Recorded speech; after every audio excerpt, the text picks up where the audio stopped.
ഇന്നത്തെ വീഡിയോയിൽ ഞാൻ നിങ്ങൾക്ക് മാൾട്ട മെഡിക്കൽ പ്രൊസീജിയറിന്റെ ഒരു ചെറിയ അപ്ഡേറ്റ് പറഞ്ഞു തരാം. നിങ്ങളിപ്പോൾ മാൾട്ടയിലേക്ക് പോകാൻ നിൽക്കുന്ന ആൾക്കാരാണെങ്കിൽ നിങ്ങൾക്ക് ഈ വീഡിയോ ഏറെ ഉപകാരപ്പെടും. ഏപ്രിൽ 2026 മുതൽ മാൾട്ടയിലെ മെഡിക്കൽ പ്രൊസീജിയറിൽ ഒരു ചെറിയ ചേഞ്ച് വന്നിട്ടുണ്ട്. അപ്പോൾ നേരത്തെ പ്രൊസീജിയർ എങ്ങനെയായിരുന്നു നമുക്ക് നോക്കാം.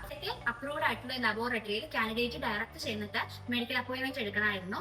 എന്നിട്ട് ഡോക്ടറെ കൺസൾട്ട് ചെയ്ത് കഴിയുമ്പോഴത്തേക്കും ഒരു മെഡിക്കൽ ഫോം ഡൗൺലോഡ് ചെയ്യണം.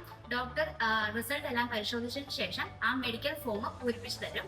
ഈ കംപ്ലീറ്റഡ് ആയിട്ടുള്ള മെഡിക്കൽ ഫോമും അതുപോലെ തന്നെ സപ്പോർട്ടിംഗ് ഡോക്യുമെന്റ്സും ആയിട്ട് HR ഡിപ്പാർട്ട്മെന്റിൽ മെഡിക്കൽ അപ്രൂവലിനായിട്ട് സബ്മിറ്റ് ചെയ്യണം.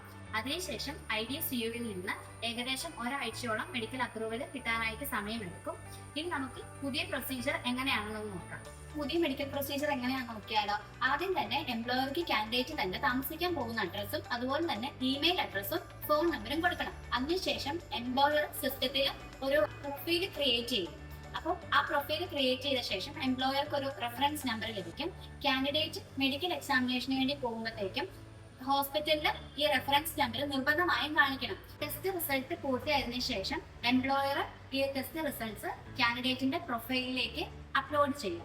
അതിനുശേഷം മെഡിക്കൽ അപ്രൂവൽ കിട്ടാനായിട്ട് ഏകദേശം 3 to 5 വർക്കിംഗ് ഡേയ്സ് മാത്രമേ എടുക്കത്തുള്ളൂ. ഇപ്പൊ പുതിയ ഈ മാറ്റം വന്ന ശേഷം നമുക്ക് ഉണ്ടായ ഗുണങ്ങൾ എന്ന് പറഞ്ഞാൽ ഒന്ന് പേപ്പർ വർക്ക് കുറയുന്നു, അതുപോലെ തന്നെ മെഡിക്കൽ അപ്രൂവൽ ഈസി ആയിട്ട് കിട്ടുന്നു. നിങ്ങൾ മാൾട്ടയിലേക്ക് പോകാനിരിക്കുന്ന ആൾക്കാരാണെങ്കിൽ എന്തായാലും നിങ്ങൾ ഈ അപ്ഡേറ്റ് അറിഞ്ഞിരിക്കണം. Create your future with Captain hops.